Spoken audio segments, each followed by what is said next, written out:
Bem-vindos, muito bem-vindos ao nosso novo podcast, o Flexi to Business. Um espaço de conversa onde a gente vai conectar o e-commerce com grandes negócios. Eu sou o Cristiano Chossar, sou o CEO da Flexi Negócios Digitais, uma plataforma de e-commerce muito versátil e totalmente orientada a negócios em cadeia. E estou muito orgulhoso com esse nosso primeiro encontro aqui, de trazer pessoas relevantes, né? E muito orgulhoso de iniciar o nosso primeiro episódio trazendo um tema estratégico muito importante para a indústria, para as cadeias comerciais das indústrias. E o tema é como incluir uma estratégia de vendas online e preservar a política de canais de vendas da indústria. A gente tem aqui junto comigo, então, para me orientar, para me trazer todo o seu conhecimento, para agregar à nossa conversa, o Juliano Cal, que é o nosso CRO na Flexi, né, que vai trazer o conhecimento de negócios que ele tem, de vendas, de performance e tudo mais, né? Até acho que um pouquinho de um papo bem humorado e tudo mais. Juliano, é contigo. Bora. Te apresenta um pouquinho. Legal. Obrigado, Cristiano. É uma honra aqui, né? A gente tá junto do nosso convidado aí, que já vai ser revelado também aqui na nossa introdução aqui ao assunto. De fato, esse é um assunto bem relevante para a indústria. Eu acho que o nosso convidado é um peso pesado A em estrela. relação a isso, né? Então, assim, acho que a ideia é a gente ter um bate-papo tranquilo, bem conectado com a realidade da indústria. Eu acho que o nosso convidado traz isso. E obrigado por a gente estar aqui junto, obrigado por quem está assistindo a gente e tudo mais. Bora. Bom, agora que o João já foi chamado de peso pesado e de estrela, né, João? Poxa, Então, vou te dizer o seguinte: a gente trouxe esse cara, pessoal, para tratar do assunto, esse assunto tão bacana que a gente tem aí agora, principalmente em final de ano, né? Em que a gente precisa começar a pensar em planejamento para o próximo ano e tudo mais. A gente tem a presença, então, do João Maldonado. O João é nada mais, nada menos que o gerente de produto, Omnichannel e e-commerce da BRF, a Brasil Foods. Falei certo? Acho que sim, né? Uma das maiores produtoras e exportadoras globais de alimentos, que alimentam o mundo inteiro, né? Detém marcas grandes e expressivas como Sadia, Perdigão e Qualy, e esse cara tá no centro desse furacão de potência comercial nas estratégias de omnichannel e e-commerce. João, muito obrigado por tu ter aceitado o nosso convite e inaugurar tão brilhantemente o nosso podcast aí. Te apresenta um pouquinho pro pessoal, cara. pô, muito obrigado, gente, muito obrigado, né? Muito feliz aqui de falar com vocês, né? Acho que quando a gente fala de digital, fala de e-commerce, eu tenho uma paixão muito grande por isso e mais do que isso, falar sobre gestão também e estratégia são temas que realmente mexem comigo, né? Gosto de brincar, tenho uma grande energia para falar sobre isso e muito feliz de ser aqui o convidado, de estar aqui com vocês e de poder contribuir um pouco da minha experiência, um pouco da minha vivência aqui com vocês e traduzir isso em muita coisa prática. Caramba, cara, vai ser muito legal bater esse papo contigo. Não sei se todos já sabem, apesar do anúncio já no LinkedIn, né? Que até repercutiu muito bem, né? Eu e o João fazemos parte de um grupo, Juliano, um grupo da Associação Brasileira de Comércio Eletrônico, que é o Comitê de Digitalização da Indústria. E lá a gente já teve alguns papos de alto nível em relação a como a indústria está, qual é a maturidade que ela está agora em relação ao digital. E até eu gostaria depois que, talvez junto com a tua resposta da primeira pergunta, tu já contasse um pouquinho também da tua bagagem, como é que tu foi parar na BRF, onde que tu aprendeu tudo isso, né? Mas vamos para a primeira pergunta, que é já sobre omnicanalidade, sobre os desafios da indústria, tá?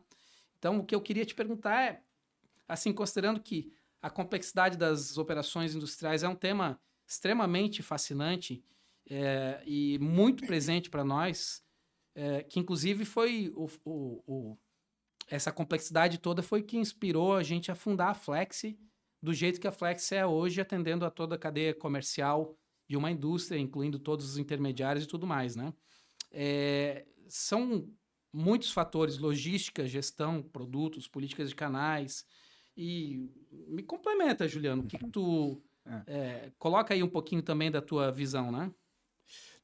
Não é coincidência que a gente está tratando disso aqui nesse episódio inaugural do podcast da Flexi, né?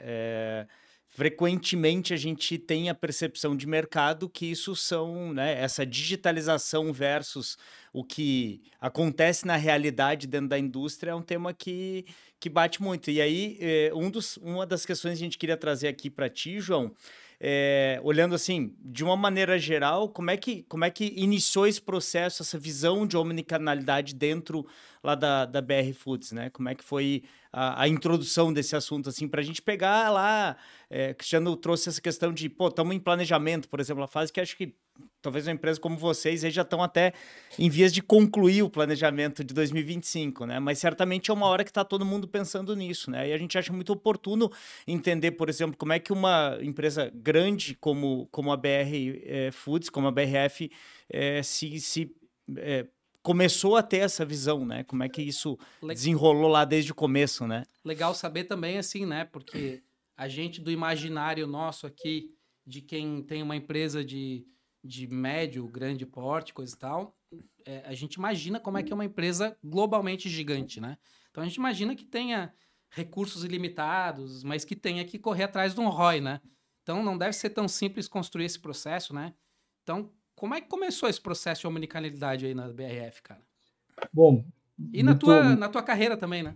É muito legal falar disso, né? Acho que só para dar o contexto, né, de como eu vim cair em tecnologia e e-commerce e digital, eu tenho uma carreira que em algum tempo era comentada em carreiras em Y, né, que você transitava mais fazendo várias lateralizações, e eu sempre atuei muito forte com gestão e estratégia de tecnologia, né? Então eu fiz grandes projetos através de uma consultoria, que foi uma base muito forte para mim de gestão e estratégia, né? Mapeamento de processo, entendimento de processo, construção de visões estratégicas.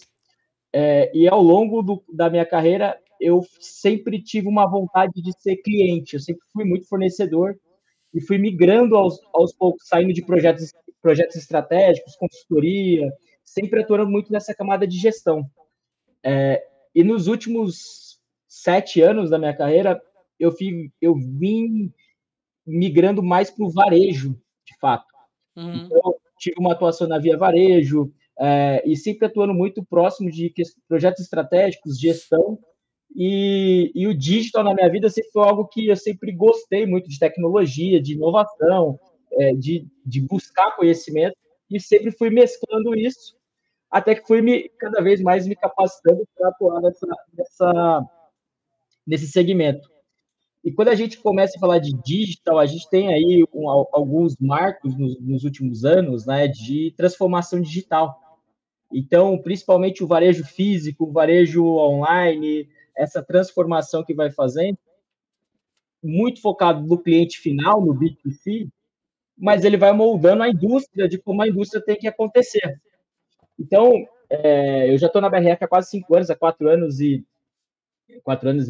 8 meses, 9 meses, né? Então já tem um bom tempo. E quando eu venho para a BRF nesses últimos anos, eu comecei com projetos estratégicos e depois me reforcei na parte digital de tecnologia, voltei para a tecnologia, onde foi meu principal background. E quando a gente começa a construir um dos projetos estratégicos, era sim uma visão de omnicanalidade, né? Principalmente voltado porque a gente vem de uma pandemia, a gente entra na pandemia com todo mundo indo para casa, e a gente tem que acelerar a transformação digital, e aí esse é um papo que vocês também em contato com muito cliente, a gente tem isso. A gente teve que acelerar um processo de transformação de pelo menos uns 10 anos em 2, até mais que isso.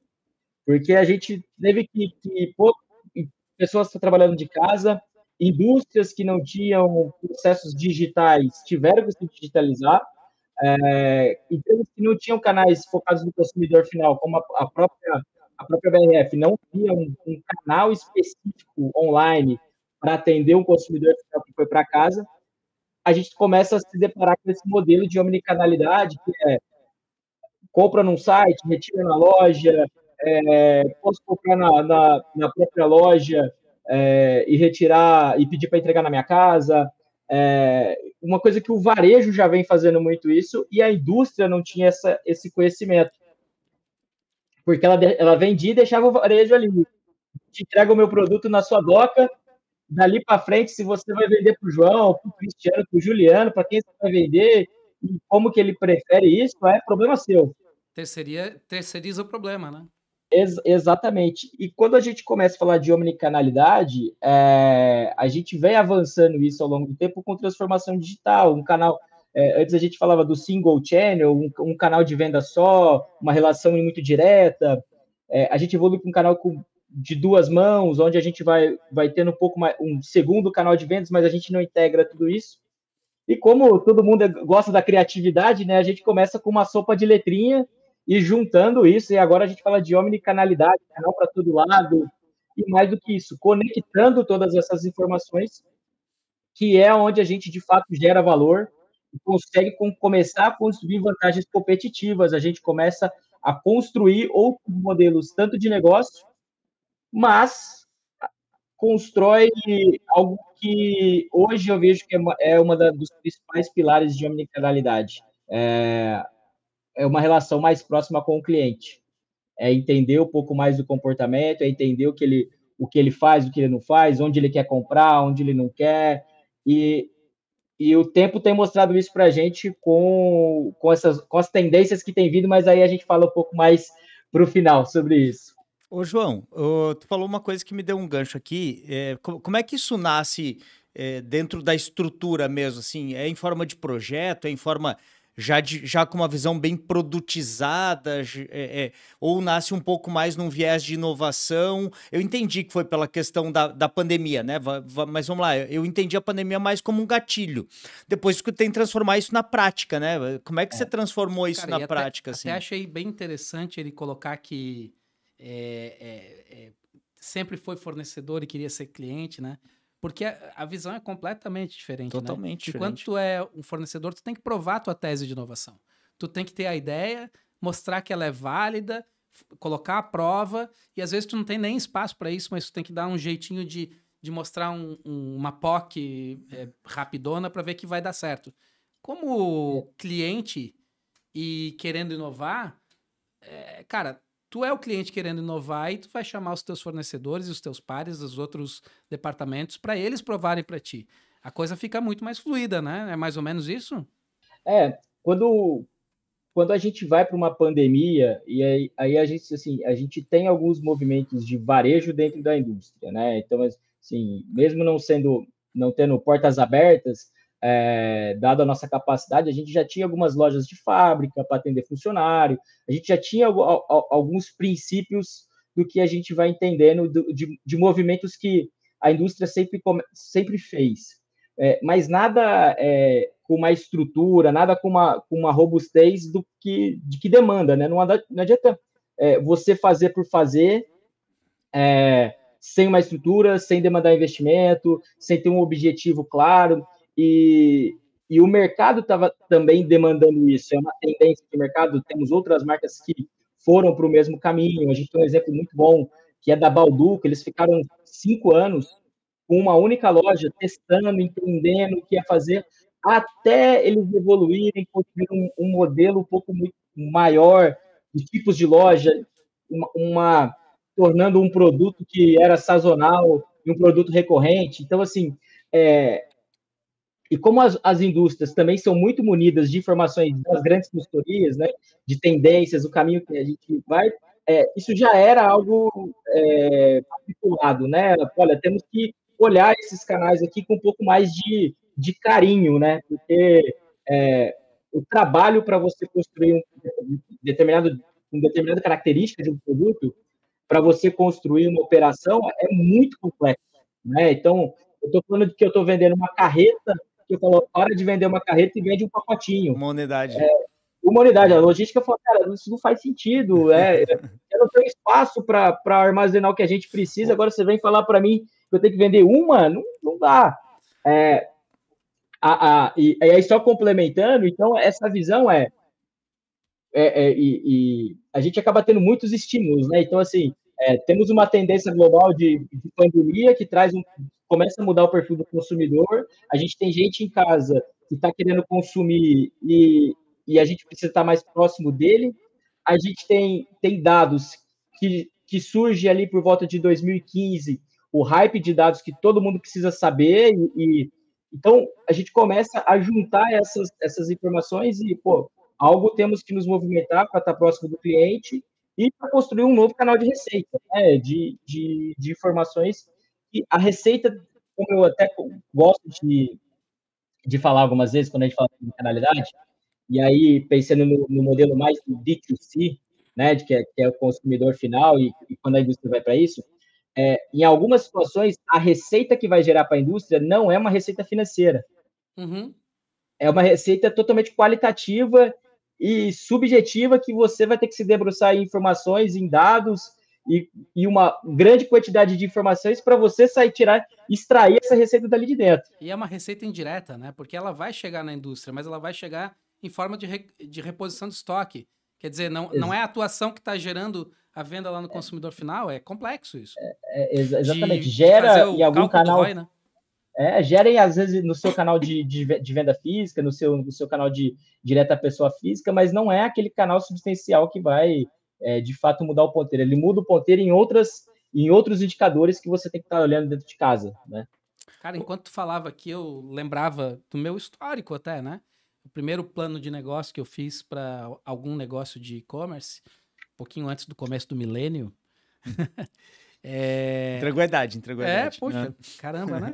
O número lá de faturamento do B2C, que era o número que se media na época, era de menos... Ou seja, de empresas que vendem para o consumidor final. Exatamente, era 500 milhões de reais no ano, tá? Uhum. Nesse ano a gente está rompendo a barreira dos 300 bilhões de reais, né? Quer dizer, o B2C avançou de um jeito absurdo e uma coisa que a gente comenta muito lá no Comitê de Digitalização da Indústria também é o número absurdo que é o B2B também. O B2B dentro do e-commerce. O B2B, quer dizer, vamos lá, para quem precisa pegar do que eu estou falando aqui, né? É a indústria vendendo para o revendedor, é a distribuidora vendendo para o revendedor, ou outras indústrias vendendo para uma indústria que vai transformar o produto, é o B2B, né? Perfeito. B2B é a venda entre empresas. Empresa comprando de empresa. Exatamente. Né? O B2B no Brasil não é veiculado o quanto que a notícia de quanto que o B2B vende, porque não interessa ao consumidor final. Claro. E a imprensa só vai falar do que interessa ao consumidor final, né? Sim, quem assiste a imprensa de uma maneira geral, não especializada, é o consumidor final, né? Exatamente. E agora, pasme, né? A gente tem aí um B2C batendo a casa dos 300 bilhões e um B2B que vai chegar a 4 trilhões facinho nesse ano. Trilhões. 4 trilhões aqui, de negociações acontecendo de empresas para empresas dentro do comércio eletrônico. Só no Brasil. Só no Brasil. Ou seja, João, não dava para ficar fora de uma onda dessa, né? É quase o PIB do Brasil movimentado online. Aí as pessoas pensam, mas não tem tanta gente fazendo B2B assim. Cara, para pensar. Tem todas as distribuidoras de combustível, todas as concessionárias compram das fábricas os carros que vão revender. Então, são volumes muito grandes, né? E não só de um mercado tão tradicional de produto que a gente compra em shopping.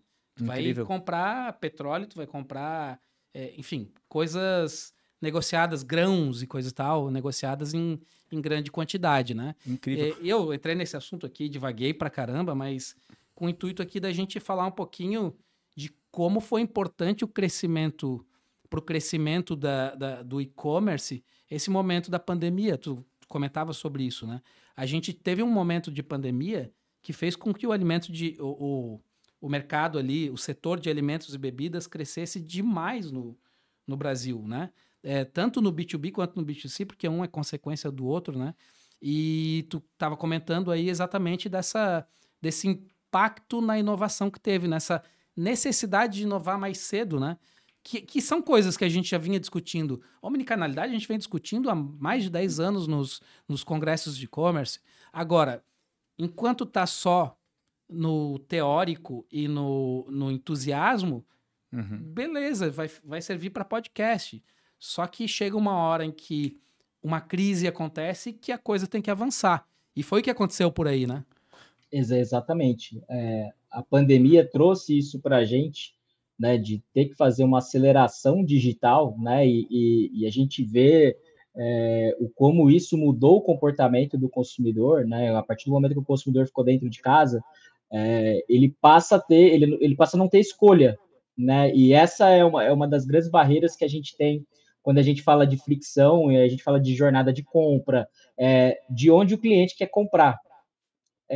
Num tempo antes, em pré-pandemia, ele poderia comprar online, mas ele tinha a liberdade para falar, não, quero sair de casa, quero ir no shopping, quero ir no supermercado. Quando a gente entra numa pandemia, eu mudo esse conceito para ele. Olha, meu amigo, você não pode ir, se você tem que ir munido de álcool. Quantas vezes quem de fato ficou na rua, foi no supermercado, estava lá tudo encapuzado, e a gente... a indústria, o varejo usou isso como, olha, tenho que pôr todo mundo em casa, eu sei que eu vou reduzir um custo, vou ganhar outro, e a gente precisa acelerar para a gente testar isso. Porque a gente já vê também alguns movimentos pós-pandemia, de crescimentos que foram em pandemia exponenciais de alguns setores, como, por exemplo, alimentos e bebidas, que ao longo do tempo, eles não vão crescer mais 2 dígitos, vão crescer um pouco menos. Mas é a manutenção do modelo e das ocasiões de consumo. Há produtos, há segmentos que, sim, a gente consegue exponencializar isso porque o segmento, o consumo e o comportamento se entendeu que falou, olha, a melhor forma da gente fazer isso é comprar online. Mas a gente consegue usar tudo isso, uma junção forte do físico com o digital. Esse foi o principal ganho da pandemia que a gente pode ter. Além da aceleração, a gente entender que as operações online e física, elas devem atuar de forma conjunta. Então, muita indústria, varejo, que vinha com a mentalidade de que minha loja física vende de um jeito, o meu online vende de outro, e depois a gente vê como isso se resolve, falou, olha, a melhor forma é a gente juntar esses 2 canais e a gente fazer isso acontecer abraçado da melhor maneira. Porque a gente integra, a gente consegue gerar sinergias e sair com o ganho do outro lado. Total. Ô, João, e vocês... Desculpa. Ô, João, e vocês escolheram especificamente, na hora que começaram a montar isso como projeto mesmo, assim, vocês escolheram um modelo inicial? Não, vamos começar no D2C, ou seja, a indústria vendendo para o consumidor final, vamos vender primeiro num ambiente um pouco mais controlado, que são os nossos... dentro da cadeia comercial de indústria para a empresa. Como é que foi isso aí, cara? Foram projetos até que relativamente simultâneos, tá? Tanto para o B2B quanto para o D2C, né? Para o nosso e-commerce B2C. A gente também foi para lojas físicas, então a gente avançou essa jornada nas 3 pontas, né? Se a gente for falar. Porque o movimento da indústria já vinha caminhando um pouco para a digitalização, mesmo antes da pandemia. Ainda um pouco mais tímido, mas já era um comportamento que a indústria vinha se utilizando, principalmente pelo o nosso varejo B2C ensinar o B2B. Eu gosto de falar dessa forma, porque quem compra de uma empresa, toda empresa tem um comprador. No dia a dia, no lado pessoal dele, ele entra num Mercado Livre, numa Shopee, então ele já constrói esse hábito de consumo. Quando eu levo esse mesmo hábito para o ambiente B2B, eu tenho que entregar uma experiência minimamente semelhante ao que a gente tem no B2C, para facilitar essa jornada dele. Então, o varejo já vinha ensinando um pouco a indústria do movimento que ela tinha que fazer. Então, dentro aqui, a gente já estava com 2 projetos.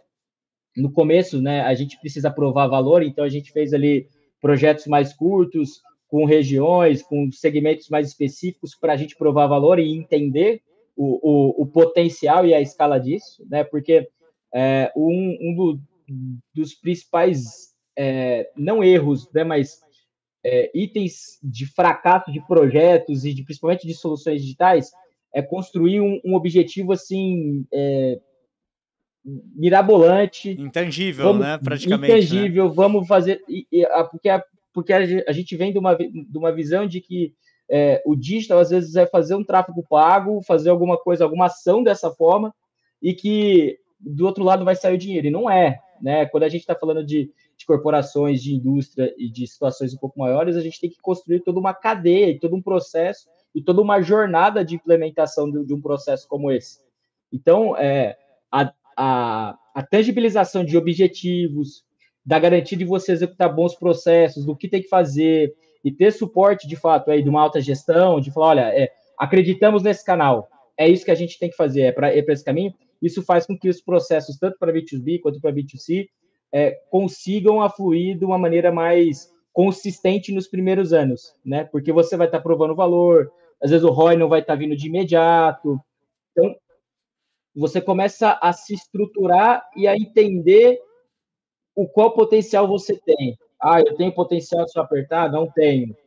Por quê? Porque eu tenho uma dificuldade logística. Opa, então eu tenho aqui, começa do que já começa com projetos gigantes, achando que vai dominar o mundo com aquilo. E aí, ao longo do tempo, para facilitar, a gente traz também essa visão de produto, que para tecnologia e para digital, isso facilita a gente também ter uma evolução e a construção de roadmaps de transformação, de jornada, e do que a gente traz de funcionalidade sempre para garantir cada vez mais engajamento do cliente, das áreas internas, e o resultado, de fato, que isso vem trazendo na linha final. Pois é, gente, eu vinha pensando enquanto tu falava aqui, lembrando de desafios que a indústria tem, né? De a gente ter.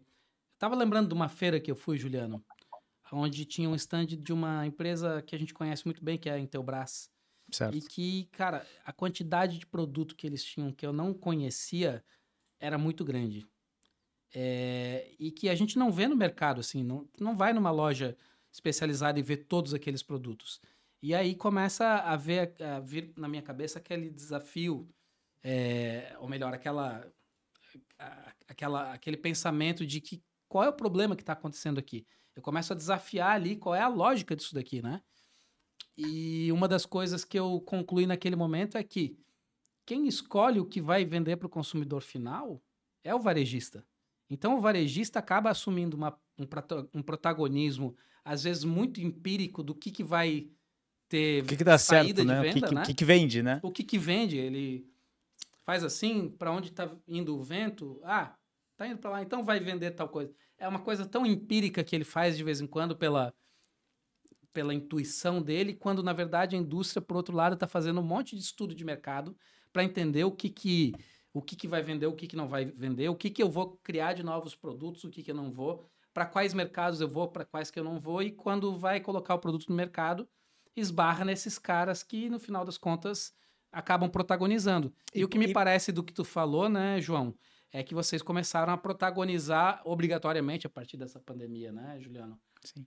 Não, desculpa, até meio sem querer te cortei, mas o que eu vejo é justamente o que tu tá trazendo, é justamente daí tu tem né, um movimento gigantesco da indústria com área de P&D, e lá na ponta, às vezes, um representante, eu não estou tirando a importância do representante, muito pelo contrário, incluindo ele, ou seja, a partir do momento que você tem uma indústria se movendo aqui e um representante fazendo um contramovimento, às vezes isso gera um conflito, né? E esse conflito, eu acredito que, conectando com o que tu estavas falando, João, isso tem tudo a ver daí com o que a indústria consegue enxergar diretamente do consumidor e aumentar o seu, vamos dizer assim, repertório, além da opinião de um representante, porque ao mesmo tempo que o representante é super importante, ele está dentro de uma realidade que é a realidade dele, que pode mudar, por exemplo, para uma empresa de dimensão nacional ou dimensão internacional, vai mudar de região para região. Se está ventando muito numa determinada região, aquele representante está sofrendo com o vento. O representante aonde não tem vento não está sofrendo com o vento. Qual é o sofrimento desse outro representante, né? E acho que a indústria daí assumindo um pouco mais esse protagonismo de estar perto do consumidor final, mesmo que por meio do representante, é importante para a indústria também. E aí vou aproveitar, tomei um pouquinho a fala aqui, Cristiano, mas vou aproveitar daí para trazer uma questão que eu estava pensando em perguntar para o João, justamente, que conecta esses pontos, né? Como é que a omnicanalidade, ou digamos assim, esta presença do B2B, do B2B, D2C em alguns casos, talvez não, acho que não é o caso de vocês, mas do D2C também, como é que vocês usaram isso em prol de manter a legitimidade? A gente sabe que empresas como a de vocês são empresas íntegras que prezam por sua política, né, de canal, por sua política comercial. Como é que vocês conseguiram trazer a visão de omnicanalidade para... A gente sabe que soma, né? Agora, quando você vai lá na ponta falar com o representante, talvez o representante não tenha essa mesma percepção no primeiro momento. O natural é o representante começar doído, né? Ele está se sentindo atravessado. Exatamente. Esse é um movimento que, quando a gente começa a falar de omnicanalidade para o mercado B2C, de digitalização, é uma das principais perguntas que sempre fazem, né? E o vendedor? Né? Como ficou o nosso representante, como que ficou o repositor na ponta, porque hoje o que a gente mais tem é tecnologias, por exemplo, eu tiro uma foto, eu reconheço a gôndola, vou saber como é que está o seu produto na gôndola, então, em vez de você ter um repositor, você pode ter como eu escutei esses dias, um embaixador da sua marca, que ele fica vendo, tirando foto, te mandando, tal, enfim. Mas aqui a gente tem a visão muito e compartilho dessa visão, e acho que até com outros colegas da indústria, de jogar junto, ou seja, mostrar para esse representante, para esse vendedor, que os canais digitais são canais complementares. Ele ainda precisa aprender, ele ainda precisa estudar os produtos, porque há situações que o consumidor, o varejista na ponta ali, o que tem uma padaria, tem um mercadinho, ele quer conversar com alguma pessoa, ele gosta disso, por mais que seja corrido, ele gosta dessa visita. E é ali, muitas vezes, que a gente pega algumas percepções do cliente. E tem um ponto que a gente adora fazer, que é o que a gente chama de fazer rota, que é sair com o vendedor, ir conversar com o cliente, ver o que está acontecendo.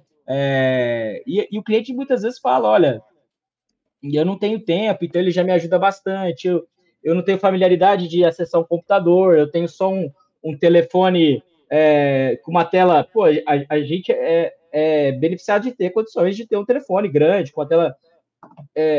Tem varejista, tem ali um dono do estabelecimento, que, cara, que ele tá com o telefone com a tela rachada, e é aquele telefone que vai ter para rodar durante muito tempo ainda. Então, se o vendedor não passar e falar com ele, não vai fazer pedido. Isso aí. Então, e eu gosto muito de uma frase que eu vi do João Adib esses dias da CIMED, que a gente tem um Brasil de vários Brasis, e é o que você comentou. Às vezes está ventando aqui, não está ventando no norte. O produto que está vendendo lá não é o mesmo produto que está vendendo no sul. Então, assim, eu tenho um vendedor que pode ser impactado lá na ponta. Ele pode levar isso para o consumidor, ele pode levar isso para o varejista. Quando a gente digitaliza essa cadeia, a gente tem mais informações em tempo real, mas eu consigo municiar ele mais para ele vender mais. Olha, tem aqui, você está vendendo o produto A, você precisa vender o B e o C, teu cliente compra esses outros, você não está fazendo isso. Então, eu também aumento a capacitação dele e mostro para ele, olha, se ele comprar no online, você não vai perder, porque você... vendedor vive de variável, de venda, de dinheiro. Quando eu mostro isso para ele, que quanto mais ele também ajuda a potencializar o digital, mais ele também vai vender, e isso também mexe na remuneração variável para ele se torna um aliado, né, do canal digital para fazer com que ele também performe. Hoje mesmo, e essa mentalidade, não só o B2B tem feito. A gente, várias lojas, vários varejos, principalmente de moda, os vendedores já entenderam isso. Uhum. Que se ele não ajudar o cliente vai na loja, compra, mas às vezes pode entrar na loja, ver o produto e ir para o site, porque tem uma condição de pagamento diferente. Por exemplo, tem uma marca que eu uso, que no site esses dias eu descobri que parcela em X vezes a mais, sem juros, e na loja parcela em pelo menos metade daquelas vezes. Pô, então o meu ticket no site pode ser muito maior, pagando. Agora a vendedora me manda mensagem, cria o carrinho para mim, me manda, olha, compra com o meu cupom, se você não precisar, não precisa vir na loja. Então ela traz essa facilidade para mim. Mas ela entendeu que a hora que ela digitou, a hora que eu comprei na loja e ela viu o meu histórico de compras, ela viu que eu comprava no site também.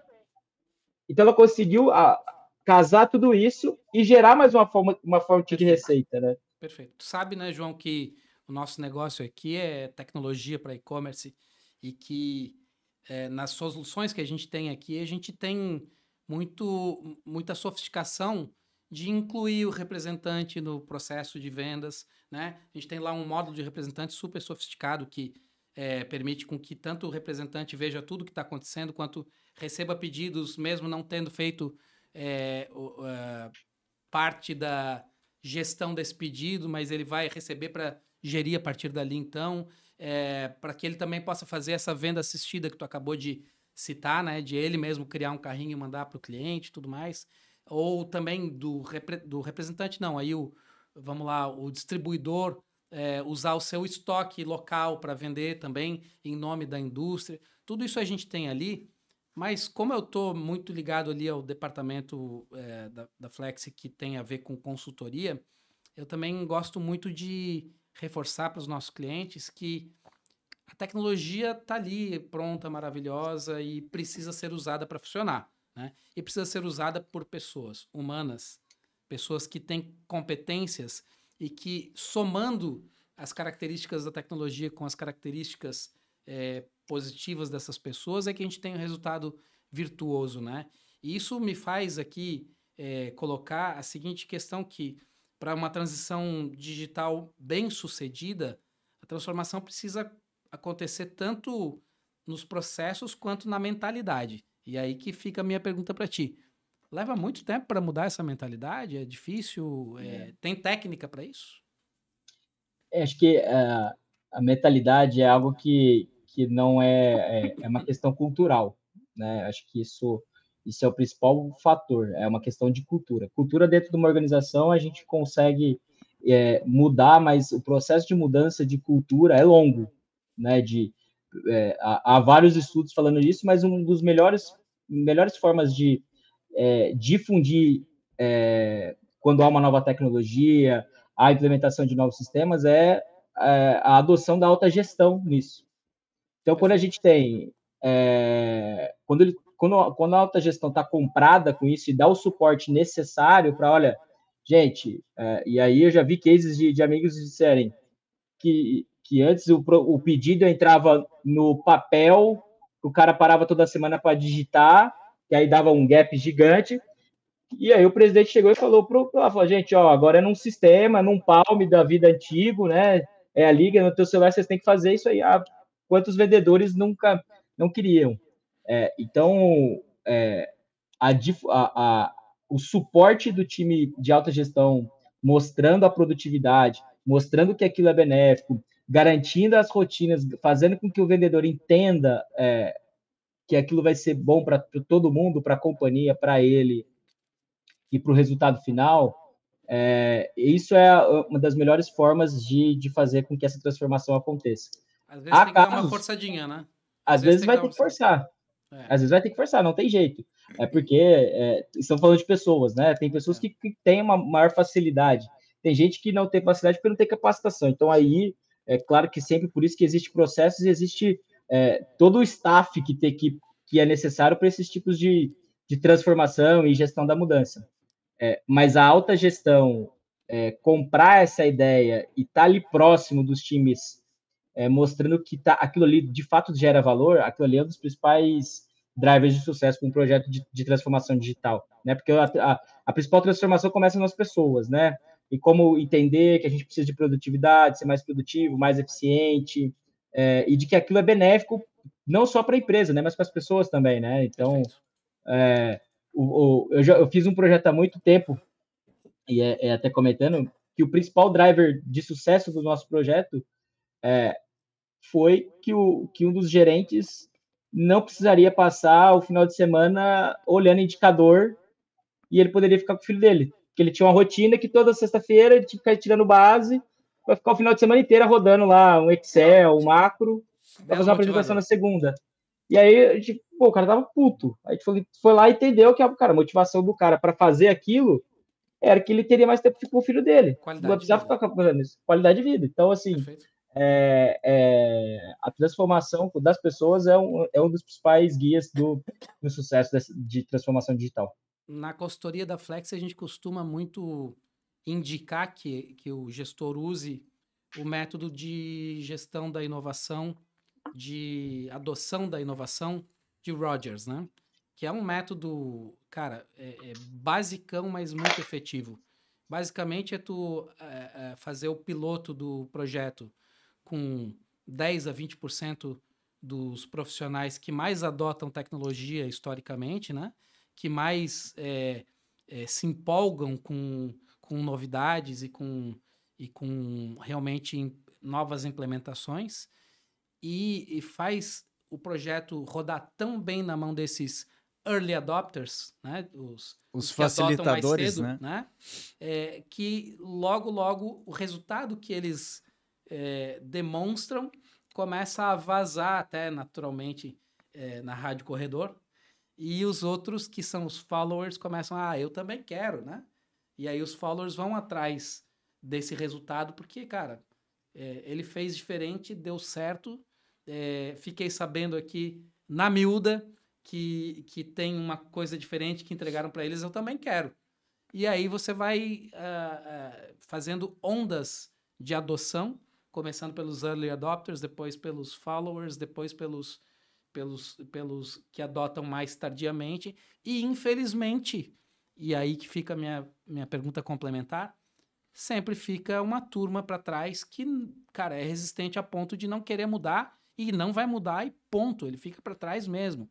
E, em geral, aí no método do Rogers, chega ali de 10 até 25% de teimosos que não vão mudar, né? Chega a acontecer isso numa empresa grande como a BRF? Te dizer em números, algo assim, é impossível dizer, porque a partir do momento que alguns processos são ajustados e são construídos, né, depois de um determinado tempo, barreiras também são impostas, né? Eu escutei esses dias sobre a evolução das AIs que a gente tem visto, né? Então, e aí tá todo mundo preocupado com as alucinações, né? E aí um dos bons exemplos que deram foi, se a gente não colocar os determinados guardrails com ela, a gente realmente não vai saber o que fazer no mundo corporativo com informações corretas, né? Então, libera uma AI e o cara pergunta qual que é o salário do presidente, o cara vai lá e responde.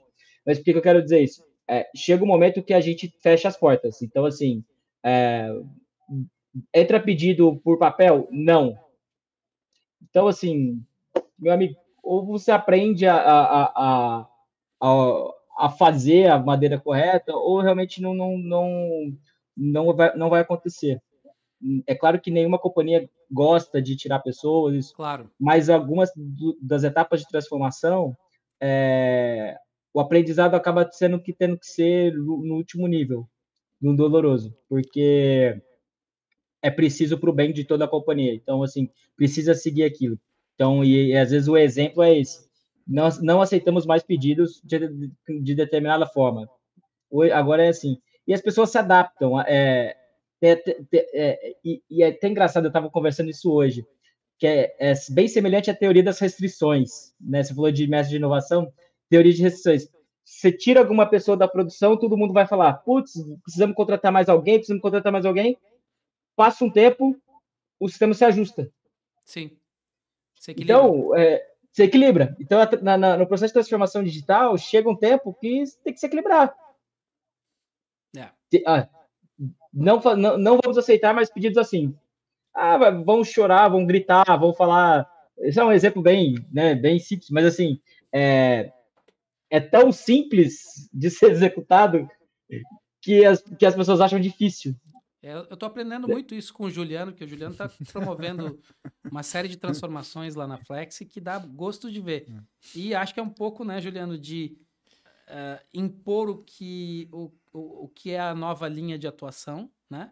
A inovação que vem da alta gestão, mas também de amparar quem vai receber essas novas regras a ter condições de atuar com essas novas regras, né? Então, impor e amparar até que as coisas se equilibrem, né? Acho que é muito a lógica assim, de suporte, necessidade, e você continua explicando por que existe aquela necessidade por parte da companhia e as pessoas vão ter que adotar aquilo. Não tem muito como você fugir disso. Por quê? Porque tem uma orientação de desempenho, tem uma orientação de não há resistência, mas o bem maior disso é a competitividade da companhia, seja ela qual for, né? Então, assim, existe alguma coisa aqui que está acontecendo no mercado, trazendo aí, acho que talvez até justo para que o João estava falando, né? Usando do exemplo que você muito bem deu, Cristiano. Cara, isso aqui melhora a nossa competitividade, isso aqui nos coloca à frente no mercado. Isso aí. Nós não podemos nos ater a não fazer aquilo, né? Não podemos ter também, por outro lado, aquele medo do que é novo, né? Pelo contrário, a gente precisa, sim, com cautela, buscando ROI, buscando fazer num ambiente talvez mais controlado, aquilo que é necessário ser feito, né? Não só aquilo que a gente precisa, não só aquilo que a gente quer fazer, né? Fazer o que precisa ser feito, não o que eu quero fazer. Óbvio que isso nos tira de zonas de conforto em determinados momentos, mas é isso que mantém a competitividade e o mercado. Eu sempre digo muito isso, assim, cara, o mercado, eu gosto muito, trazendo uma teoria também que eu gosto bastante, é a de autorregulação do mercado. O mercado tem, em teoria da liberdade econômica, se fala muito na mão invisível do mercado, né? Essa mão invisível, ela é incontrolável e ela vai vir e vai escrever ali o que a própria economia dita que precisa ser escrito naquele momento que está acontecendo, né? Então, eu acho que isso se adapta muito bem a essa questão de a gente ter bons olhos para o que é novo, entendendo que aquilo traz competitividade e aquilo vai trazer para a empresa, óbvio, para a companhia, um bom resultado, mas vai trazer um bom resultado para as pessoas que estão dentro daquele projeto, né? Então, assim, é óbvio que eu tenho quase que certeza absoluta, que você é um pouco pedante, João, que não é fácil numa corporação como a de vocês começar a fazer algo novo, porque sim, a empresa é muito preocupada com a manutenção dessa competitividade, mas a gente sabe que todas as empresas que chegam a um grau de desempenho alto,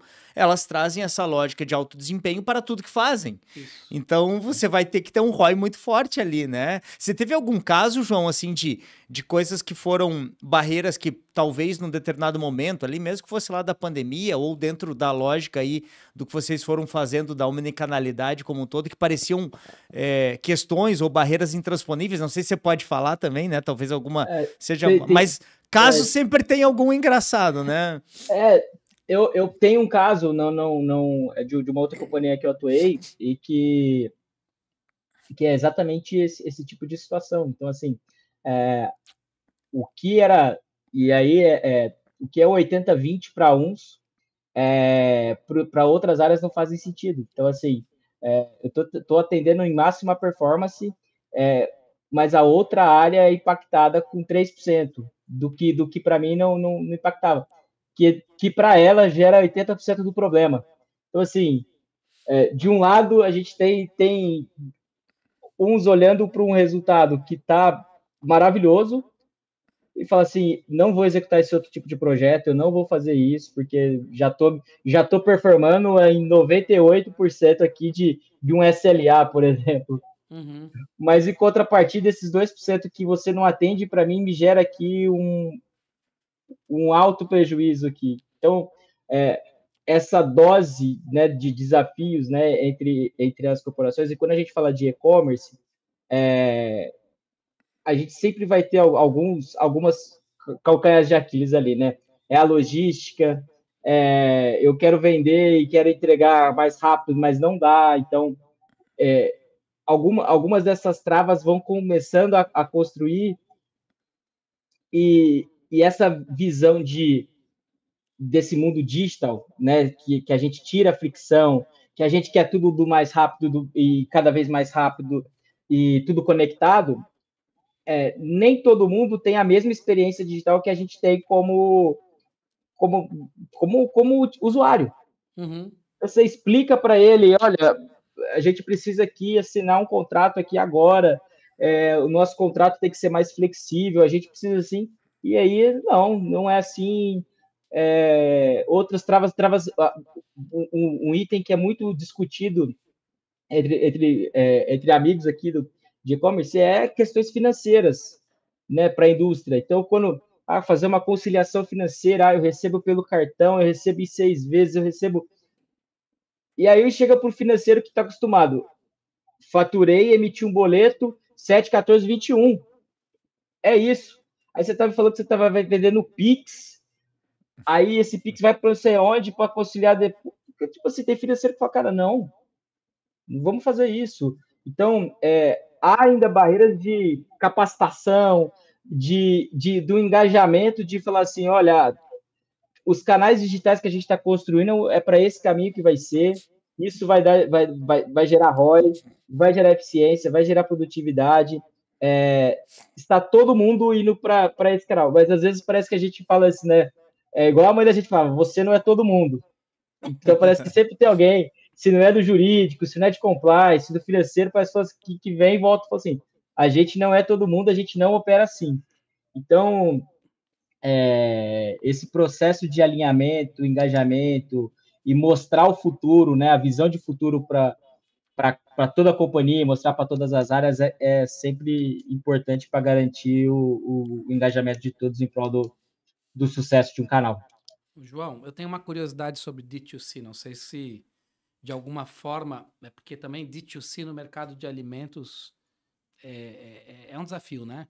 Mas eu tenho visto 3 formas típicas de fazer D2C. E para quem não está entendendo o que é D2C, né? Até porque é uma sigla, é bom a gente explicar também, né? D2C é a venda direta ao consumidor final, da indústria direta ao consumidor final. Tem sido considerado um grande pecado da indústria vender direto ao consumidor final, porque, em tese, toda a indústria tem parceiros que revendem, né?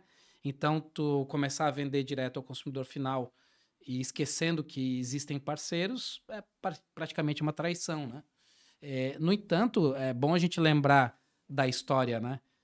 A indústria não nasceu com intermediários, a indústria nasceu fazendo lá o seu produto manufaturado e vendendo diretamente ao consumidor final.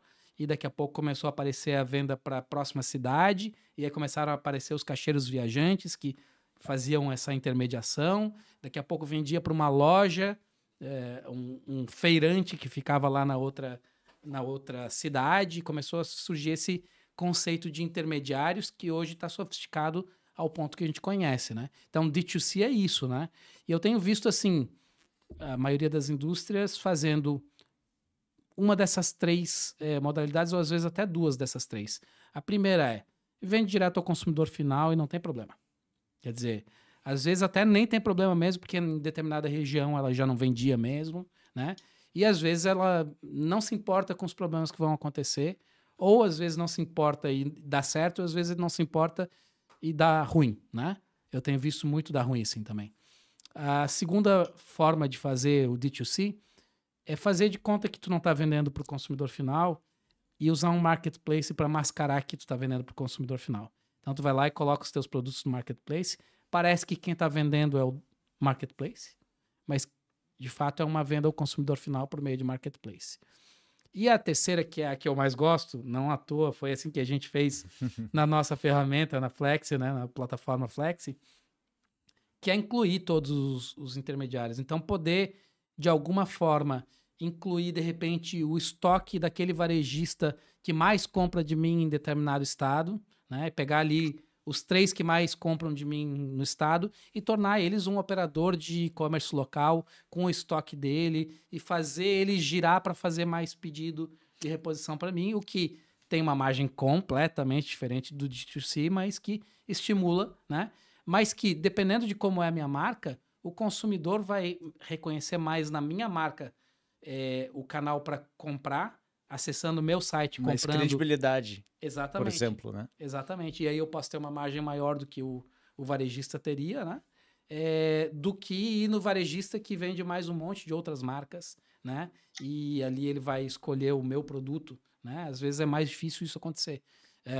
Vamos dar o exemplo aqui de uma marca super reconhecida, que é a Mormai, que é da nossa região aqui de Santa Catarina. A Mormai tem uma marca lembrada pelo consumidor final.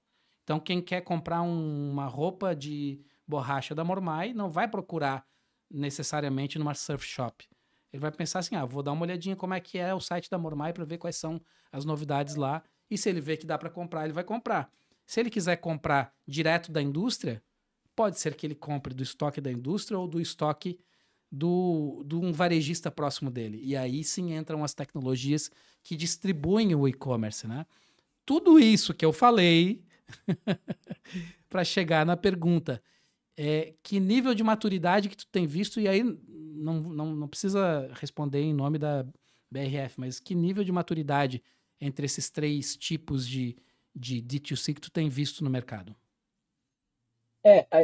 Essa é uma discussão muito boa, assim, que a gente tem, e aí, porque quando a gente começa a fazer esse movimento da indústria direto ao consumidor final, sempre há o ponto de dúvida ali, como que o varejista vai se comportar nisso, né? O que ele está achando disso, uma vez que o seu maior volume é vender para o atacarejo, é vender para o varejo final, seja o varejo alimentício, de moda, enfim, qualquer um desses varejos. A maturidade ainda, eu vejo que se a gente fosse classificado de 0 a 5, a maturidade da grande parte das operações vai ficar entre 2 e 3. Por quê? Porque eu começo a ter um esforço muito grande de operação. Por mais que eu mande para uma estrutura de full commerce, para eu não ter todo esse cargo operacional, porque quando você vai para uma operação D2C, principalmente na indústria, você muda você está acostumado a vender caixa e vai vender unidade. E aí, quando eu olho para isso dentro de um centro de distribuição, tem lugar que não cabe isso. Então, algumas empresas constroem operações separadas, espaços separados mas ao longo do tempo, elas começam a entender que não é o melhor modelo, porque o custeio disso é muito alto. Então, ela começa a se adaptar para entender de fato como que ficou o comportamento do seu consumidor. O que tem de benefício nisso?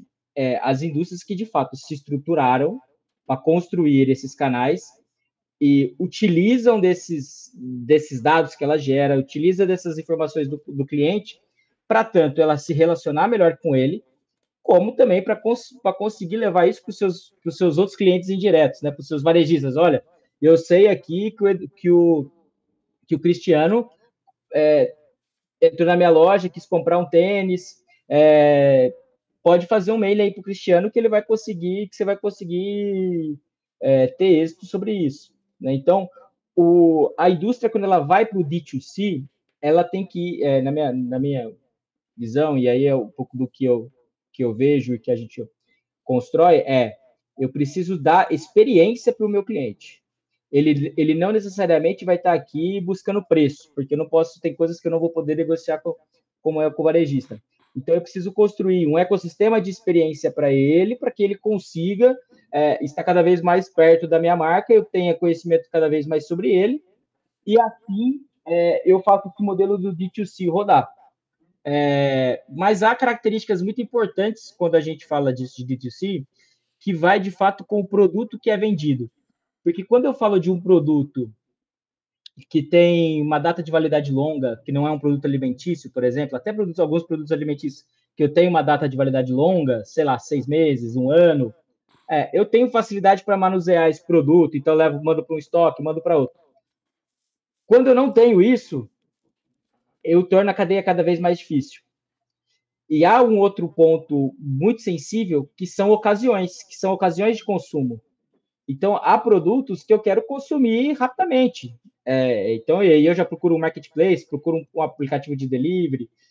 Há produtos que eu compro e tem um time de espera porque eu vou usar daqui 2, 3 dias.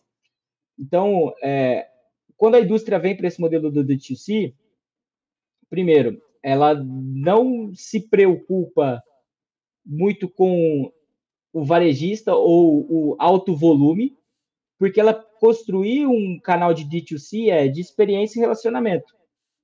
Então, ela quer gerar mais experiência, mais relacionamento com os seus clientes, para aí sim ela poder explorar outras oportunidades que aí o varejo todo vai dar. Mas eu não vejo grande parte das empresas de D2C que constrói canal de D2C tornar esse canal o mais relevante em receita para ela dentro da companhia. Perfeito, É um perfeito. canal mais de fato de experimentação e relacionamento e experiência com o cliente. João, eu tenho que lamentar uma coisa terrível. Nosso tempo estourou, tá? Isso vai acontecer sempre, cara. Infelizmente vai acontecer sempre, porque a gente só convida gente boa e gente boa fala coisa boa, então a gente vai querer sempre continuar, né? E flui a conversa, né? Flui. Mas, cara, eu queria uma última palavra tua, assim, né? Sobre o assunto que eu mais gosto, que é futuro. O que tu vê do futuro de tudo isso, cara? De um futuro integrado, de um futuro mais em cadeia, mais em rede. Tu acha que isso é viável, isso é possível? O que tu encontra aí, né, nessas tendências todas de inteligência artificial para lá e realidade aumentada para cá e siglinhas e, enfim, e hypes, né, que passam rápido ou que permanecem? Eu gosto de, assim, acho que as tendências são bem legais, assim, e até falando aqui, né, as tendências são algo que mexem com a gente, né, de olhar o futuro, de entender, de visualizar o tempo, de como isso vai se comportar, e aí, a hora que a gente olha, por exemplo, inteligência artificial, a gente já falou de inteligência artificial há, sei lá, quanto tempo atrás, mas a gente não tinha o poder de computação do que a gente tem hoje para Exato. fazer com o que de fato a tecnologia fique utilizável, né? Então, a tecnologia pela tecnologia, muitas vezes surge os hype, mas ninguém sabe o que vai fazer com isso.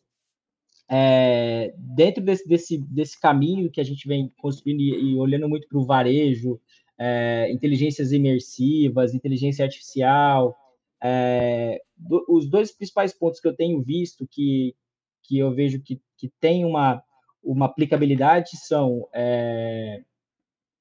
a questão do e-commerce, que a gente tem falado bastante, que é uma parte do conversacional, dos agentes inteligentes, então é uma evolução ali do bot, é uma questão mais imersiva, né? Então, ontem eu estava até rabiscando uns materiais aqui e a gente fala muito de CRM, né? Do customer ali.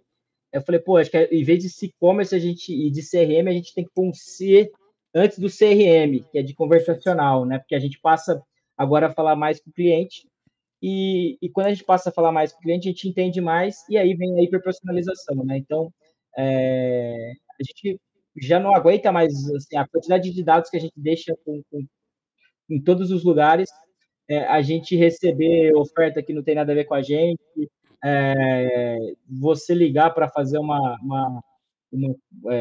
uma consulta, alteração, você tem que falar 3 vezes seu CPF, tipo, porra, eu tô te falando, já te falei há bilhões de vezes, né? Então, para mim, a hiperpersonalização é uma tendência cada vez mais forte, principalmente por causa da AI e da facilidade que a gente tem de manusear esses dados. Excelente. E a parte conversacional. Eu acho que a gente entra numa era agora de conversação, mas essa conversação ela tem que ser inteligente, né? A gente está falando muito de agente inteligente, de ganhar produtividade, mas se eu também não souber o que eu vou fazer com que esse agente, né, com o que eu vou ensinar ele, também não vai adiantar muita coisa. Perfeito. Então, a gente vai se. E é bem o que a gente fala. Antes da inteligência artificial, tem a inteligência humana. Né? Então, Perfeito. sem a inteligência humana, a artificial também não vai adiantar muita coisa. A respeito da inteligência artificial, tenho escrito artigos e em pelo menos 2 dos últimos eu tenho falado que, assim como toda inteligência natural, a artificial também precisa ser educada. Assim como... E eu tô numa fase em que eu tenho um filho de 5 anos e tô educando ele, então é bem curioso que enquanto eu tô educando ele, eu vejo que eu também tô educando a minha versão paga lá do ChatGPT, né? E que ele tá aprendendo sobre mim, e quanto mais eu educo ele sobre mim, ou sobre aquilo que eu sei, ou sobre aquilo que eu quero que ele fale ou que ele não fale, mais ele vai estar educado para não sair falando o salário do CEO, como tu falou, né? Que é uma gafe terrível, né? E, cara, educar e tornar o mais humano possível para ter mais precisão possível, eu acho que é o que vai chegar num conversacional inteligente, né? Como tu colocou. E, meu amigo, Exato. que maravilha ter te recebido aqui.